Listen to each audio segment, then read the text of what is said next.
This inquest is about finding facts. It's not about finding fault. But it is important to be noted that the justice system didn't just fail Miles. Indigenous communities failed Miles. Our community failed Miles. Miles's family failed him, and Miles failed himself. There's no one person responsible. Yeah, it opened my eyes a lot, especially this young man that did this crime, where he come from. And you know, it opened my eyes.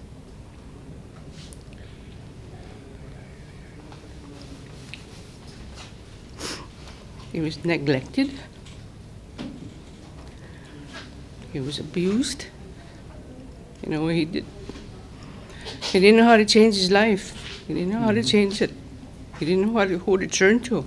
He had nobody. So with that, looking at that, I think about my grandkids and my children. I want them to bring up their children better than how he was brought up, you know. I don't want my grandkids to go down that road. And then maybe that's why I'm here. Because I just about died twice. And I told my husband I didn't want to go with him. I didn't want to die. I'm not done here yet. I'm with my kids and my grandkids. And the reason why I'm here is because I want changes made in our community and the law. They got to be more stricter than they are today. Like, it's just easy for somebody to do this and get out in 2 years. That's crazy. They should be more strict. That's all I can say. We never heard our parents tell us that they loved us. We never heard any positive affirmations or felt any hugs or pats or anything like that. So growing up in that environment, you grow very angry, you grow very confused. And for the majority of our people, we turn to addiction to help cope with that. And I was very lucky in my life that I looked at myself in the mirror and I thought, you know what, I hate myself when I'm sober, but I also hate myself when I'm intoxicated. So I had to make a choice in my life. And the biggest choice that I made was to learn and to gather information on how to look at myself and to look at my needs. And the need for love was the most important thing in my life. So I learned how to love myself, but most importantly, I learned how to love those around me. I learned how to tell my children every day that I love them.